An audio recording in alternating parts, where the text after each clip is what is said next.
Welcome to the Free Birth Podcast, a supportive space for people who are learning, exploring, and celebrating their autonomous choices in childbirth.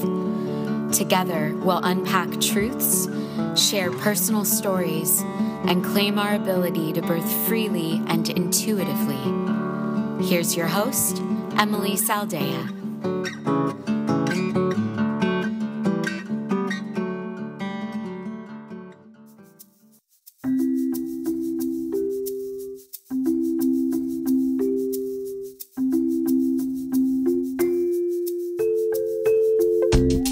Show we have Chelsea from Idaho, who shares her journey of birthing her first two children in birth centers to go on to free birth her next two babies at home. Chelsea shares her wisdom on how she chose to fiercely protect the privacy of her birthing choices. We talk about how Chelsea went through every labor stage prior to her final birth of her daughter and achieved a painless birth experience.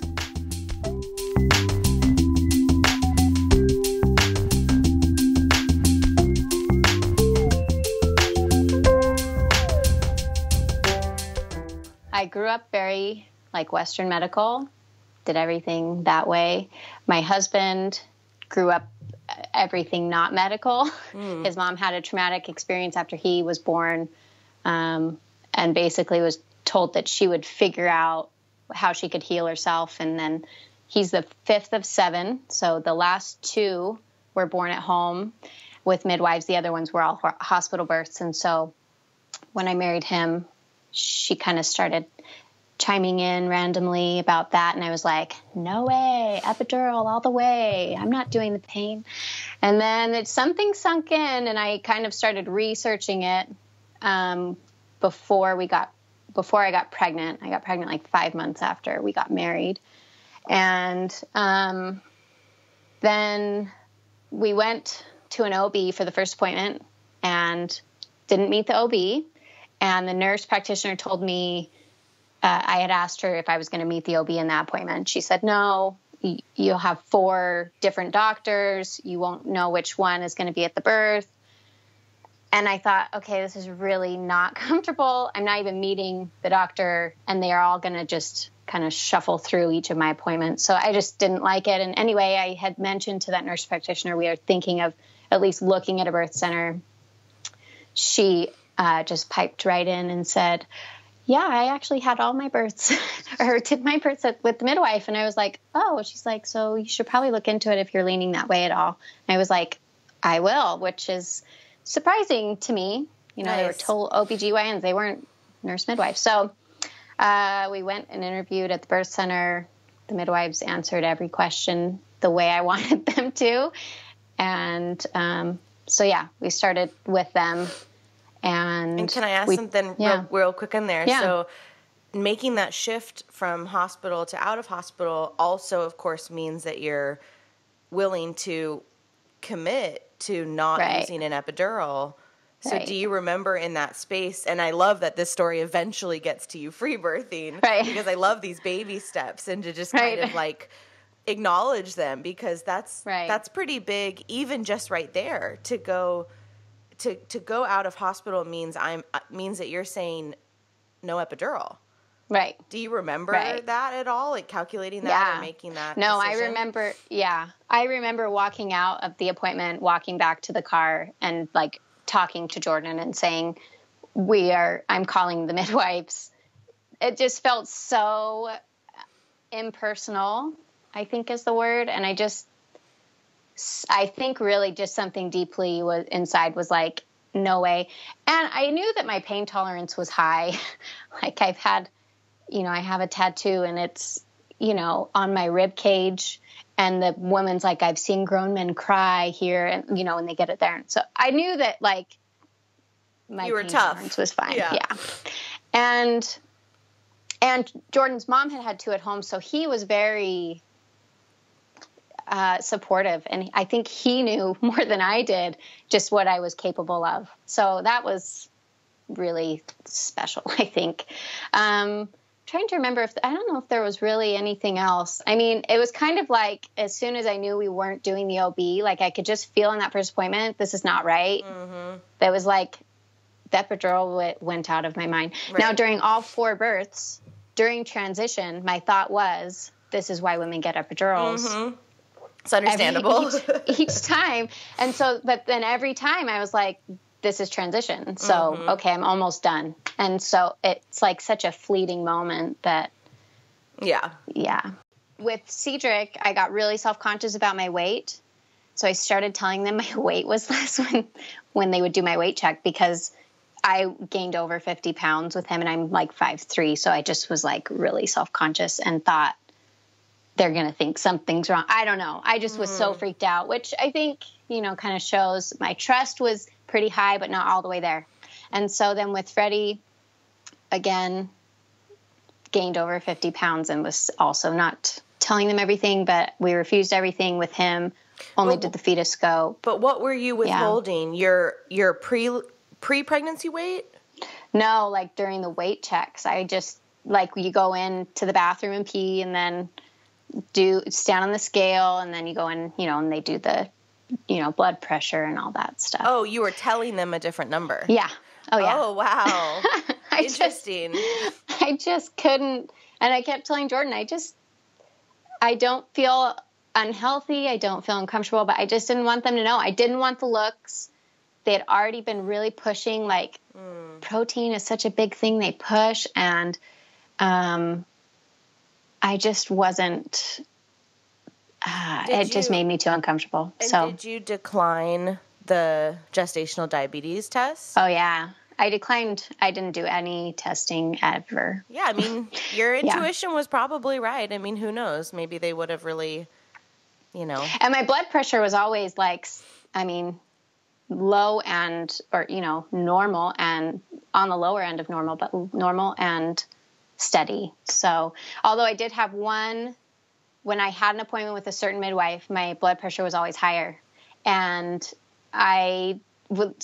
thankfully we got the notes from the midwives when we decided to have our third with just each other, just to look back on the labor and see. And it's really fascinating. But I noticed that it was higher, and I remember that. And I remember telling her, I'm actually feeling more like uncomfortable, and I know this is going to be higher. She got it. It was higher. And I said, it's higher. And she's like, well, it's still normal, so it doesn't matter. And I said, no, I don't. Like, I just remember thinking, I don't want that on my chart, and it's like, it's the vibe. It's the vibe from you. So interesting. It's all those hindsight things that in the moment it's like, oh, it's okay. I can just let that go. So how was your first birth? Really long. It ended up being like a 30-hour labor. Which I know is not a whole weekend, but it was long. It started like the day before. I just noticed it, was able to go back to sleep, and then they were just kind of steady all day, and I basically was not sure I was in labor, which now I know is just early labor. So we just spent the day hanging out. My husband works from home, so and then we went out to dinner. That's when the contractions picked up, and got back home, and it was getting really tough, but I could feel that he was really high. And like, of all my other kids, they all felt low, but he was just up high. I think my body just hadn't settled in yet. And so I could tell things were not moving. And we had taken a birth class that was awesome. And, we had home birth, hospital birth, and birth center women all together. And so, but she was very much pro, these are your options. This is what I recommend is like serenity, peacefulness. You can do this. She was pro woman. So, but she had made a comment during that Jordan reminded me, like, if things kind of are slowing down and you feel like you need to do more than just get up and move your body. So I did like side lunges down the hall, which sounds atrocious. And it was, but it moved him down. And then we called the midwives and went in, and I got in the water. Water just wasn't my friend in birth, which I was really hoping it would be. And my hips, I was born with hip dysplasia, which means the hip socket's not fully in, right? So I had the braces on. And so I think that played into the hip pain during my birth. So I don't know that all women feel that hip pain that I felt. obviously I'm never probably going to know that. So that was difficult because no one could touch me. I didn't want to be touched. I remember getting checked several times, and at that point, I had basically declined everything during my prenatals with the midwives, but for some reason, at least in that birth, I think knowing, okay, you're out of 6, like I'm not, like all of this last 24 hours wasn't in vain. And then closer, I think closer on, they could kind of just see everything opening up. And then transition happened and I threw up, which was wonderful. It was the best contraction of the whole thing. And I got on the bed a couple of times on my side trying to push. And I think the thing that really stood out to me as I've been reflecting on it was they told me you're out of 10, you can push. And so I did. And it ended up being 2.5 hours of pushing and it wasn't necessary. And that's epidural talk. That's, right. That's when women don't have. I know. And and so I was on the birth stool and basically holding myself up because the pressure on my hips was so much. I just couldn't. So every contraction, I just lifted myself up and pushed, and it was just hard.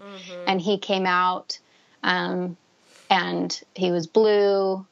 They ended up cutting the cord, and I got him out, and then they put him on oxygen, and they're like reassuring me his heart's beating, and I hadn't at that point researched enough to realize, why did we cut the cord? Yeah. There was no, all of that.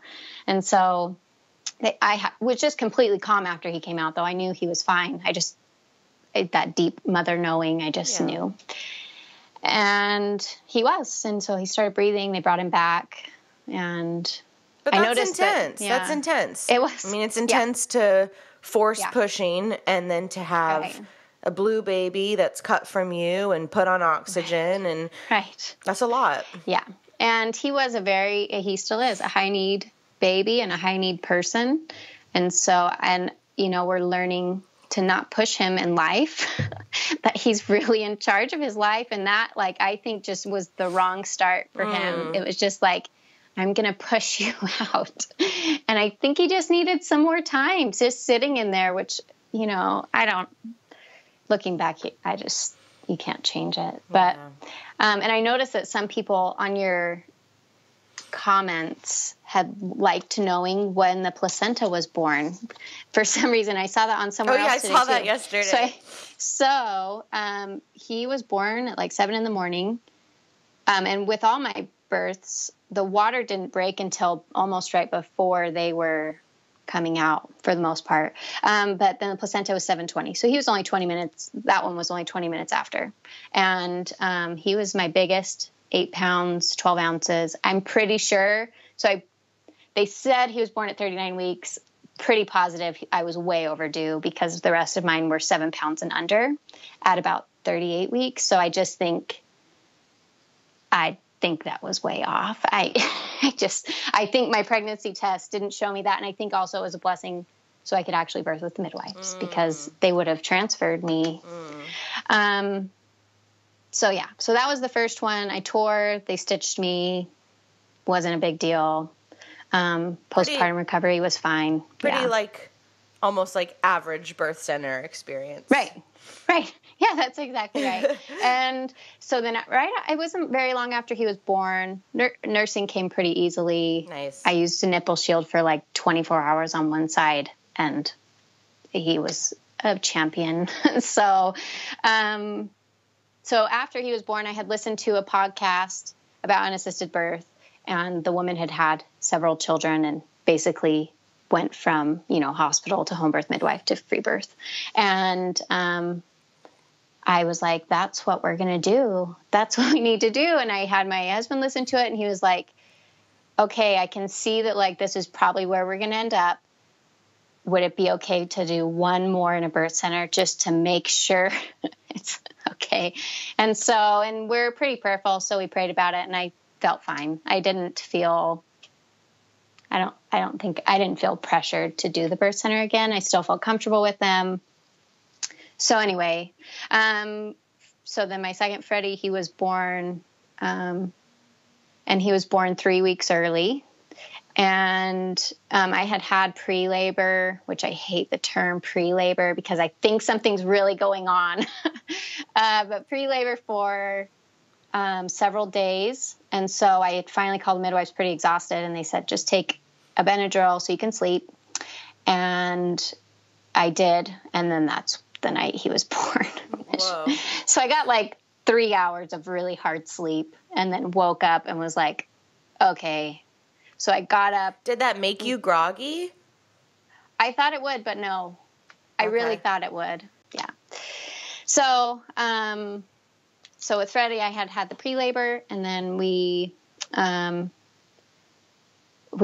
mom had ended up coming because we thought it was happening. So she was already there and stayed with Cedric, my oldest. And we went into the birth center. He was born. His birth was 8 hours total. Fast, pretty easy, came out easy. And I think I didn't tear. And the only thing, the water again didn't help me, the bathtub. But they had a new midwife in, because at that point they're just the like apprentice midwives, right? So she came in, and I was naked and in the bath and totally moaning in the zone, and look up and see her and was like, okay. And then she left. And then my regular midwife comes in. She's like, I did not realize you didn't know her. I thought you had at least one appointment with her. Do you want her to leave? It's totally fine to say yes. But in the moment, I was pretty far, like maybe not quite to transition, but pretty much there. And so I was like, she's seen me naked, whatever. Totally wrong. And for anyone listening, if you don't know the birth attendant, tell them to leave, because it's seared into my memory. Being on the birth stool, her being down there and just looking at me, making these sounds, pushing my baby out. And it was just not ideal, right? It's just not comfortable. No. And that's the thing. Like as women with vaginas who go see doctors or midwives, or whatever. I mean, we are trained our whole life to essentially be okay with being uncomfortable. Right. I mean, how awkward is it to be on your back and have a stranger put a speculum inside of you? It's really, quite frankly, it's horrible. Yeah. Even if it's done respectfully, you do not know this person, and we have to override the part of us that's like, oh, right. And we believe that we have to override it anyway. Of course, we actually don't. Right. And so I'm glad you're putting that out, because of course, anyone at a hospital, choosing to birth at a hospital is not going to know probably anybody there. No. And then I was thinking, if even the women that go in and 2 hours later have a shift change, they have brand new nurses come in. And I just found out, for some reason in all of my reading, I don't know if it's just never stuck. I didn't realize women can't be naked in the hospital, and they're in their gowns. I'm like, that would have been horrible. So, you can't stand there and be naked. And you can in a lot of hospitals I've been to. Oh, good. Yeah, but I've also, maybe just not those. Yeah. I'm sure there's a mixture, but there's also, I've seen plenty of people put the gown on a naked woman, right? Implying modesty, right? But I've also seen women just take it off. But yes, it is the expectation is that you are going to wear a disgusting hospital gown. Right. Yeah. Anyway, well, and then but it also at the same time, in our society, we also have that push of this is my body, I can show whatever part I want, But in the birth setting, it's really up to the woman. I mean, it is in every setting, but it's a lot different to have when you're bawling and in the middle of everything. I think you can show whatever you want if it's sexualized. I think that's acceptable. Right. You can wear the short shorts or the big cleavage tops, but I don't think when it's from a space, from a space of the wild woman and the power and the rawness, and it's quite frankly, I mean, it's not all. I want to say it's not all beautiful. It is all beautiful, but it also is intense. Raw. Yeah, yes, raw. intense. And maybe you are throwing up, and maybe there are fluids coming out of you, or poop or, right. And that's but I'm uncomfortable. Thinking, yeah, but at the same time, I think like in our society, we have that. I agree, like that you can be very sexual, but in the birth setting, I think we can take that in to the birth setting and not realize that if we don't know the people there, it's really uncomfortable. And you come out of it going, whoa, all those people just saw me pooping and peeing and having fluid and blood and, snot and everything coming out of me in this really vulnerable time when I just wanted my husband to see that part. No one else needed to see it.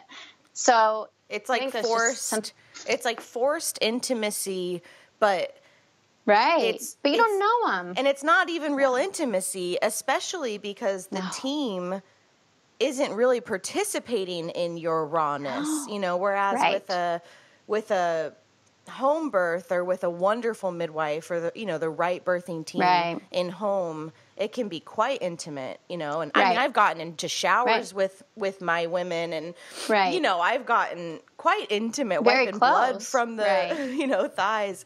But, if everyone's in scrubs and they're just charting and, but you're like this naked wild woman. Yeah. It's totally uneven playing field, which is it's vulnerable, but in a bad way, not in a beautiful way. Anyway, so you're there. There's a stranger midwife now between your legs. Yeah.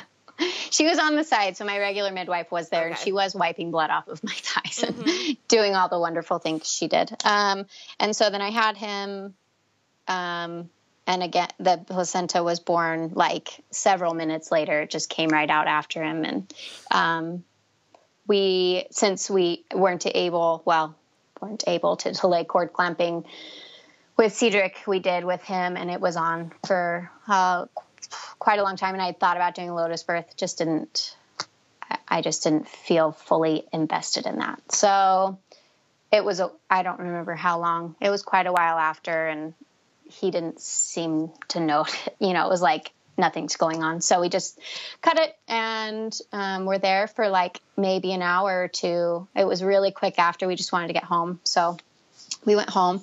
And then right after that, those midwives, so Idaho began licensing midwives and placed some stupid restrictions on them. And then those midwives, there was one client that had not an ideal birth situation. Her baby died, and she basically went after the midwives. And so they ended up having to close, and they don't practice anymore. Obviously, they lost their licenses because they were finally licensed. So it like all culminated, and it really felt intentional, I guess, in a way. Like it just the timing of it felt too weird. So that happened, and then, and so that kind of pushed me a little bit more to like, okay, the next one's going to be free birth. And so I had ovulated, not had a period, and got pregnant because I was still nursing. So Freddie was nursing, he stopped nursing, and I remember thinking, like really, like right after the next day, I wonder if we just conceived a baby. And I was like, no, because he went back to nursing. And so then I was pregnant. So I knew exactly when she was going to come, and she came early. So we had, I guess I should say, during all the births, I read a ton of positive birth stories. Ina May's books, obviously. But with Eloise, we just knew we were going to do it alone, especially because our midwives were gone. And the other main midwife had decided to homeschool her daughter, so she quit being midwife at that time. And so it was like, okay, well, I didn't feel good about the ones in town, and I felt really confident that I could do it. And so did you free birth from lack of options, or did you free birth? No. Because that's what you would have chosen. No. Yeah. And actually, I guess we were really pretty sure about this. We went and had one appointment with the midwives to see, and that's when I found out that our main midwife was leaving. And so I felt like it was more of just a confirmation, like, yeah, this is the right time. And so I had, one appointment. We told them what we were going to be planning. they had some questions, but they were really open-minded, I think, as far as midwives go, and doctors especially. So I have the Rh negative blood type, and so they had even offered, they showed Jordan how to do, to take the cord blood so that we could get it tested for the baby, and like that we could just drop it off, and they have a drop box in their birth center, so we could just drop it off. They'd have their lab run it for us, and they'd let us know what the baby was. And I wasn't going to get the RhoGAM shot, but I wanted to know for their sake in the future. And I didn't know when they'd ever get their blood tested. So yeah, and they gave us the supplies for that too. So like, it was really, I think, as awesome as midwives can be about having a client go to a free birth. And at that time, I think also it was significant for me was we changed to like a whole food plant-based diet. It was the best pregnancy I had, and I felt good. I did yoga. I did a lot of meditation. So it just like everything kind of fell into place. We had both, well, I had read the Heart and Hands book, the midwives use, and kind of, tabbed certain pages for Jordan to go back through to make sure he knew certain things. And how was he feeling in prep? Because he had done the compromise birth center birth, and now it's on. Right. What was his level of anxiety or support, or where did he fall? I think he was all in. He was pretty awesome. Again, we'd prayed about it. So it was like, this is what we both know we're supposed to do. Let's research what we're supposed to research and be prepared. So we've done our part, and then it should just go. And if we transfer, then we transfer. But we've done, it's not for lack of knowledge or the rest is up to God at some point. Right. Like you can only do so much in any setting. Right. And he's really organized and likes his chart. So he did my prenatals, but it was really, at night before bed. And so what did that look like? Me laying down on the bed, and he did the fundal height, and he learned how to do the blood pressure. He took my pulse, which I think my blood pressure was even lower with my husband taking it. It was just like this calm, right before bed. So it was all easy. I did do my weight, and I wasn't as nervous with him because it didn't matter. And how was your weight gain? Yeah. So with both the girls, whole food plant-based diet, for the most part. And I gained like 28 pounds with both of them, just about. So it was a lot less, and I felt a lot better. I think it wasn't necessarily, I don't really care that I gained less. If I gained 50 and felt as great, fine. But of course, I did notice that not having as much swelling, and I didn't have swelling with the girls very much at all, and just all worked better. Yeah, so he had put that on the chart. So, and that was more for, like, if I did have to transfer, they could look and see what my normal was. And that was, obviously we didn't need it, but we didn't know at the time if we would need it. So, and it didn't seem like a huge, like, intervention to me to have my husband do that. No, it can be really cute. Yeah. So, okay. So take me to the birth. I had pre-labor for a couple of weeks with her, and, I had taken the kids to this harvest festival, and we had done this tractor ride, and it was pretty bumpy, and I noticed the contractions kicked up right after that. And so they just kind of were steady all day, the rest of the afternoon and evening. And I went to bed thinking maybe I'll wake up at 1 or something and have her. But, so I did wake up at 1. They were stronger, and I went downstairs and I walked up the stairs a few times just to make sure it wasn't going to just go away. Because sometimes when you pre-labor, you get up, they just stop. So I was like, maybe I can go back to bed. And then I just sang downstairs quietly because everyone was asleep upstairs, and walked around in the dark. And at about 4, I went back up, and Jordan woke him up and told him. And so we got my dad and stepmom to come over to get the boys. And then I just stayed upstairs the rest of the time. And we had laid like a dollar store shower curtain on the ground. And we did have, so we did buy a couple of like birth supplies. So we had a few of the bigger pads to catch some of the water and blood, and then the shower curtain. And I had bought this random bucket at the dollar store to catch the placenta in. And we did buy, like, we had random things. Like, we did get I can't remember the name now. The suction, not the bulb suctioner, but the one that's like the Frida one that you suck into, and then it sucks out. What is that called? The DeLee. The DeLee. DeLee, yeah. So we had that, and like we had real cord, blood scissors, and just random things that never got used. But we just thought, well, they're here just in case. And, you know, maybe someday someone will need to use them in our storage. I don't know. So, well, that's part. Let me just say, that's part of what's fun about free birthing is you get to decide and assess what stuff you want, and it's different for everybody. Like a delete, it hasn't even occurred to me, you know. But for you, it did, you know, and that's it can be. I mean, maybe for someone that could be stressful, but I think for a lot of women, it's kind of fun to be like, what is the things that might feel good for me to have, and also what are things that might be triggering for me to have around that I have no desire to look at, and it's so different for everybody. So yeah, I love that. Yeah, and I don't think we had those.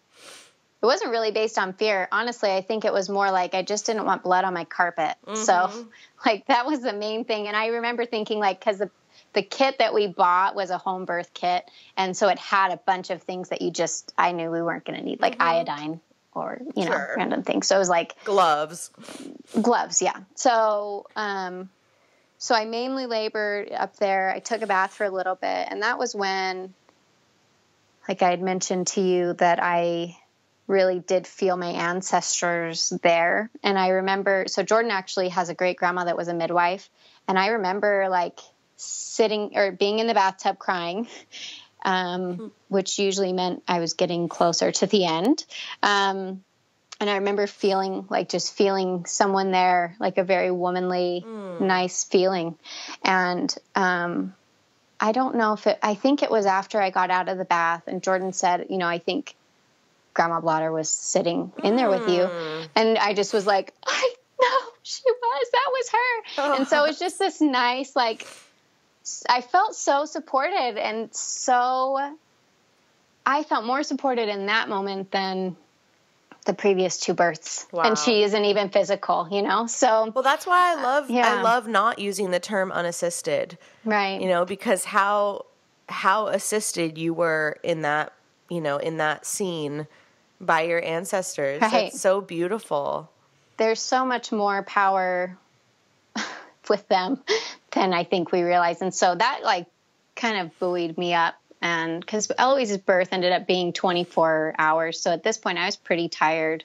And so we sat on the bed and Jordan was behind me and I just like breathed into him for a few hard contractions and ended up getting on the corner edge of the bed with a bunch of pillows and just laid on the pillows with my hips, you know, swaying my hips. And he kept putting warm cloths on my back because I really just don't like being touched during labor. But that is like, the warm cloths was like totally soothing. And I remember I just started bawling again. And that's how I knew I was in transition. And it's not even a cry of pain. They just come. And I really think crying's a huge release. And so I was releasing something. It just needed to come out. And I remember at that point hearing, you're in transition, you're almost done. And I was like, okay. And so not long after that, I really felt like I needed to get my leg up. So I got to the edge of the bed and put my leg up on the edge of the bed. And right then my water just broke. And, I think I may have, I didn't even push. It was just more like my body moved down. And so everything moved down with it. It wasn't like I was pushing anything.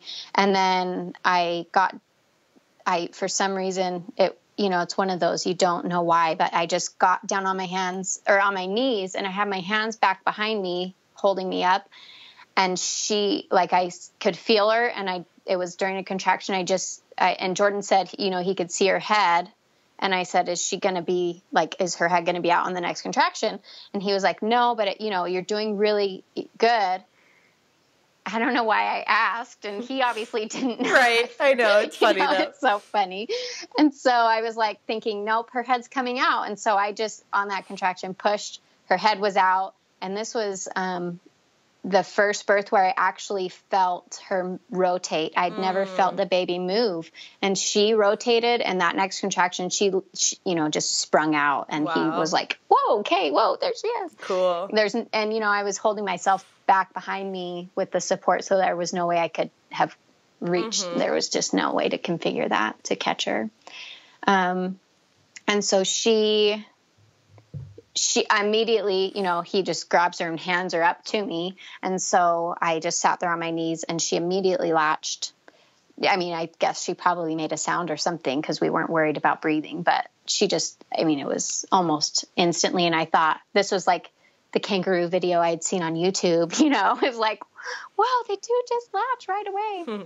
And then my placenta took, for me, what seemed like a while, since the other two were like 15, 20 minutes. And so I had an Angelica tincture, and I also had shepherd's purse just in case of hemorrhage or something. And so, but I took the Angelica, like one dropper full under my tongue, and it was within like a minute or two, and it was, oh, there it is.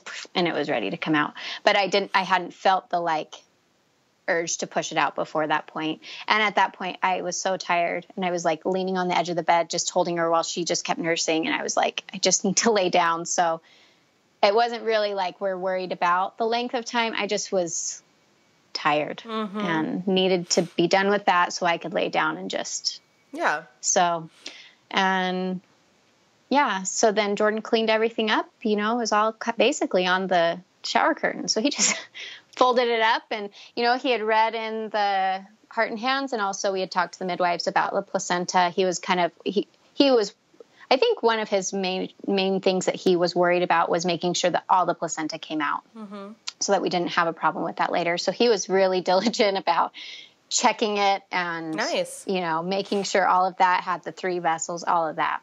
And then cleaned everything up. And with both the girls, we did placenta encapsulation after, and that was amazing.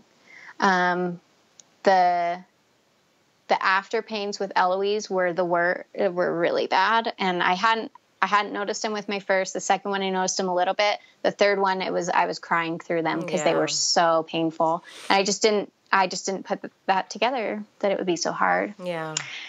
So we did something different with Marie after, but it was really peaceful. So we didn't tell anyone, no. And honestly, no one asked us anything. They didn't ask what time the midwives got there. They didn't ask anything. So we just really, Wait, what about your parents or family that came and got the boys? No. They didn't know? No. Whoa. No one knew. In fact, some may find out with this. Yeah, right? Here you go. I just didn't, like I said at the very beginning, I just did not want anyone's fear. Totally. And it's no one's business. And mistrust. Yeah, and mistrust of me and my body and Jordan. Like, we are adults and made this decision. And so I felt really much more of like a sacred experience. So I just didn't want to bring any of it. Even after, I just felt really, it's none of your business. And so you got lucky that no one specifically asked. That's kind of unusual. I'm guessing I was putting out the like, don't even go there. And so like, you already had 2 midwife assisted births. So that's like an easy assumption versus like with your first or Right. And, awesome. And that we had just said, oh, we're doing a home birth, and I'm sure there were random people that were more acquaintances that asked with a midwife, oh yeah, I'm not going to sit here and tell you what, no, and get into that debate with you. I don't care to do that. Well, they didn't know. Yeah. I appreciate you pointing that out because I see a lot of women struggle with that boundary and, feeling like they have to fight in their pregnancy and that this information is for some reason owed to anybody, anybody at all. And like, No. I think for some people it might sound kind of crazy, but I say it all the time. Like, yeah, lie to your mom, lie to your dad. Like, it doesn't matter who it is. This is where you're going to birth your baby with you and your partner. And that, like you don't tell people, what room you have the most sex in. Right. Like it is none of anyone's business unless you want to share that. Right.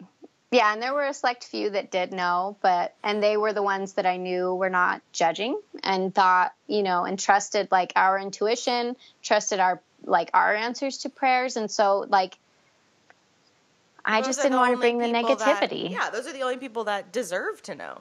I guess. It is privileged information. And honestly, anything about you is privileged information. Right. I mean, we're just so trained to not have boundaries as women, just to give everything away, and that like everything's owed to everybody, and it's not like that, or it doesn't have to be like that. So I'm glad you touched on that. And there are some consequences, to not being able for not feeling like I could really share that, and that also that I didn't want to, you don't get to share every moment of the birth with people. And I was actually pretty surprised at how little people really asked after. And I thought, well, maybe with the last, I was just really open. And so it invited more conversation. But after this, I was just, we were totally flying high in our own world. And I was like, no one's going to break this. It's just like, I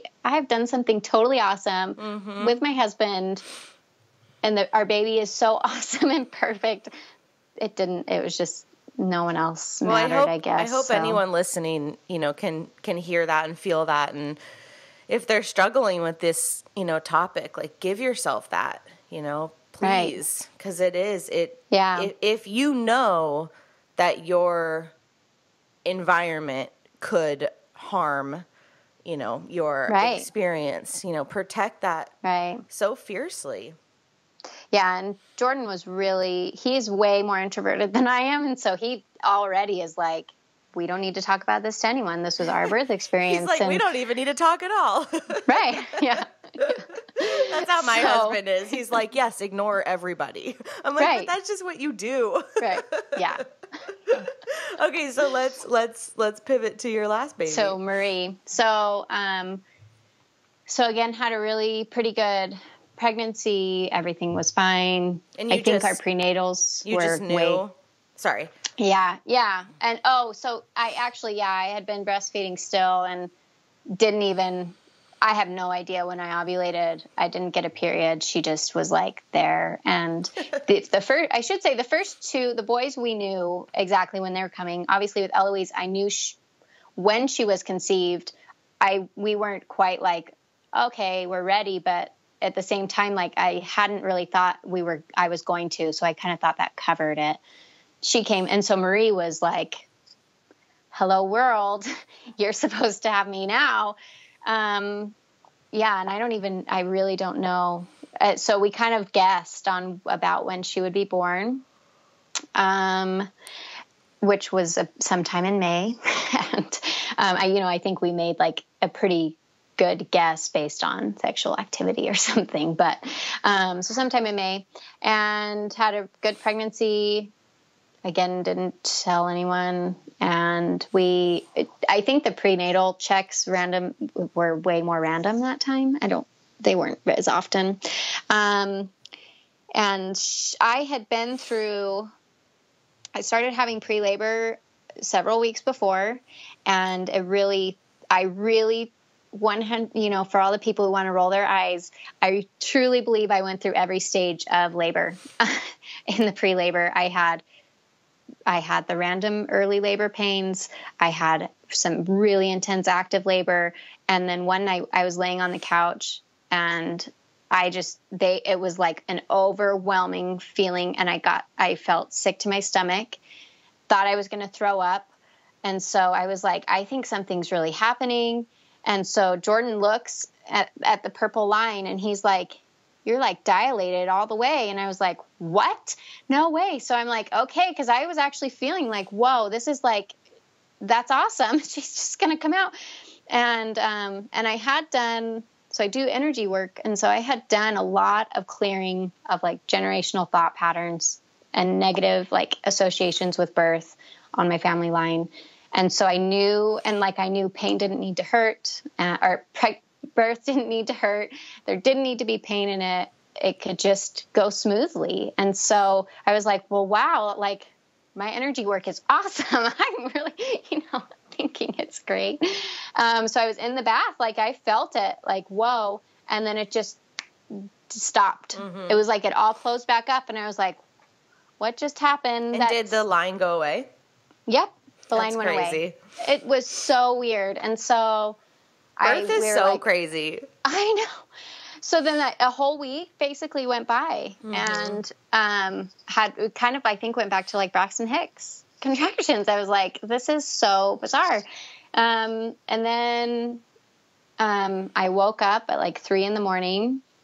and thought, okay, something's going on. This is pretty intense, but it wasn't intense, painful like it used to be. And so I was like, well, yeah, I don't know. I just was like, maybe something's going on. So I told Jordan, he was like, okay. And so we're like moving around, and a little while later he checks and he's like, the purple line's like almost all the way up. And I was like, that's not possible. Like there's no way I can be in transition. And he was like, that this doesn't have to be painful. It's just going to be like, you've cleared it all. So it's just going to be nice. And I was like, okay. And so her birth was 3 hours long. And it was like, I was talking through almost the whole, 3 hours. And then I got in the bathroom because I had just felt pretty early on, I needed that's where she was going to be born. And it felt really safe. And like, I really like the term cave. Like it felt like a cave. Like I just felt protected. And it got really intense. I like sat down and peed, and I was like, whoa, here she is, stood up. And, but I couldn't I like had no strength to pull.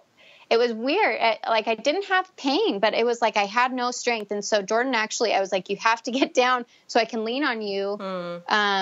It was like, I couldn't even walk. And so he got down on all fours, and I just sat there through a few contractions and just rested on him. And the only pain during the whole thing was when she crowned, and the normal ring of fire was there. And so I was like, and I could just feel, whoa, she was ready to come when she was conceived. She was just like, her head came out, and Jordan's like, are you going to catch her? And I said, I don't think I can. Like, I just physically didn't feel like I had the strength. I said, I don't think I can. He's like, then you're going to have, like, on your next contraction, you're just going to have to let me turn. You're going to have to like hold on to the towel rack or something. And I said, okay. So I felt her turn. Next contraction, she slid out really faster than Eloise into his hands. And she was screaming. She screamed for, gosh, it had to have been like an hour. Whoa. And yeah, she just little warrior cry. Yeah, but she's the calmest.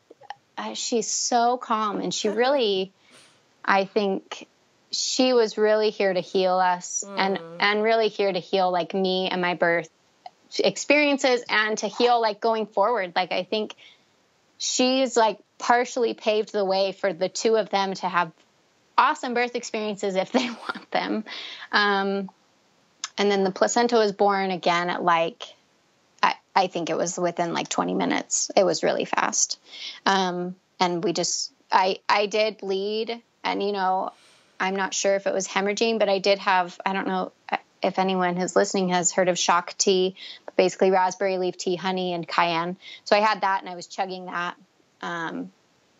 It tastes really good in labor. It sounds disgusting, but it's really refreshing. So I was just kind of chugging that, and it stopped. Pause there for a second. What do you mean you don't know if you hemorrhage? Like, it was a lot of blood. But yeah. I would say hemorrhage is more about your lack of ability to deal with that loss of blood. Right. Because and so that's why I'm like, I'm not sure if it was. Well, like, were you passing quite out a bit. and shaking and pale, and like, did you have all the hemorrhage? I think symptoms? I shook a little bit, but like immediately after she came out, and we could just see, you know, and it wasn't indicative of the other 3 births, like how much blood was coming out. And, or not indicative is not the right word, but it wasn't as much as the other 3 had been. And so I remember both of us thinking like, that's quite a bit of blood. And I just instinctively just grabbed the tea and started drinking that. You just had that tea nearby?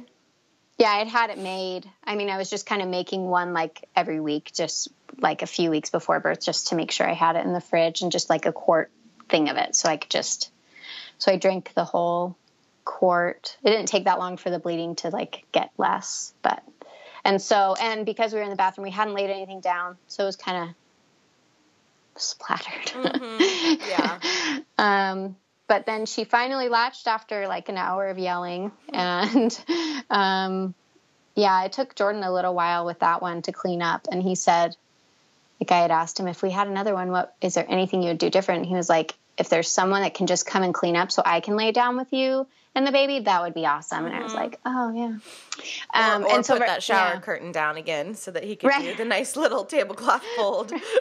Right. Yeah. And so our other, my oldest had heard me making sounds in the bathroom, and he came in and he was like, what's going on? And Jordan's like, she's going to have the baby. And I was like, I'm going to have the baby. And so we're like, just go lay back in bed. And cause I just didn't want them sitting there watching at me. It was just more eyes on me, and I just didn't like that.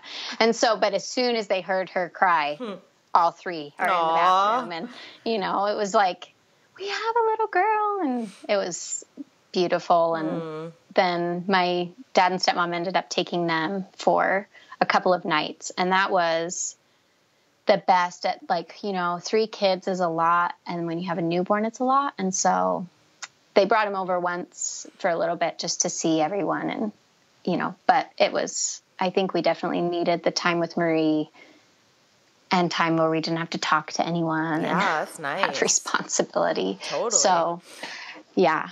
And hopefully some women will not be afraid to just say, please take them for at least one night or something, because you just don't ever get time alone really again. And I mean, sometimes they randomly go and do things, but, you know, we're together all the time. And so I'm never going to get those few days back. And I did. So, and with her, so I did, because I was really worried about the after pains being painful, I did get the after ease tincture. And that was the best idea I had. It works miracles. I didn't feel like I could feel my uterus contracting, no pain. It ran out like a day too soon. But at that point they weren't as bad. Right. So it was manageable, but I was like, oh, I needed just like 1 ounce more. But yeah. Yeah. I've heard that stuff is amazing. Yeah.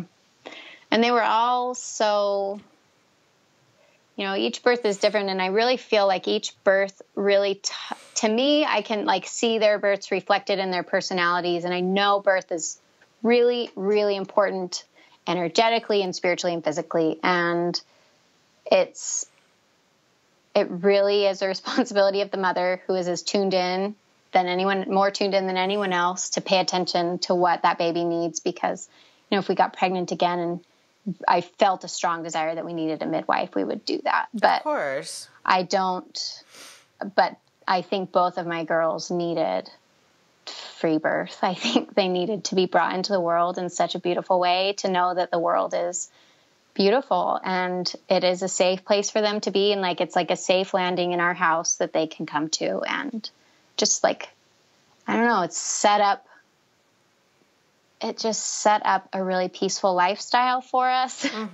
You know, it also helped me feel really empowered about, we homeschool, but we actually unschool. And so it just like, it helped me feel really empowered. Like I totally know what these kids need. I don't need society to tell me what they need.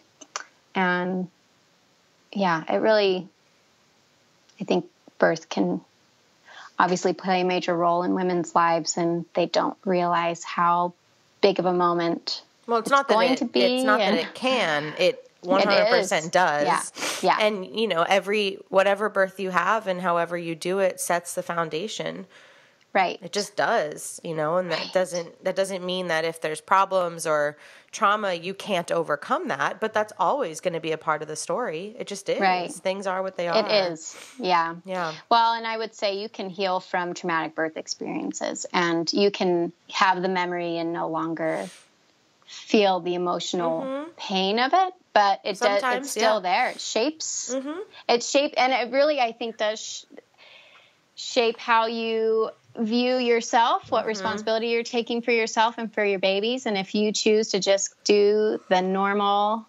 conveyor belt of pregnancy and birth, it's just, you're on that path for life. It really I think doing, even midwife assisted birth is different than the mainstream. And you start realizing, wow, I have so many choices, so many options, and it doesn't stop at birth. It goes beyond birth. I can choose like Pandora's box. Yeah. Right. Yeah. I can choose to wear my baby. I can choose to decline all testing on them. I can, breastfeed for 5 years. I can do all these really abnormal things that are really normal everywhere else in the world. And it's applied beyond just our children. It's applied to us, the way that we cultivate relationships, the boundaries we set, the information we share, how we dress, where we move, how our jobs may change. Like it doesn't end. It's an entire way of life. I love that quote, a woman births the way she lives. And especially with like 4 births like you, it's so cool how it changes, and how things are just blossoming and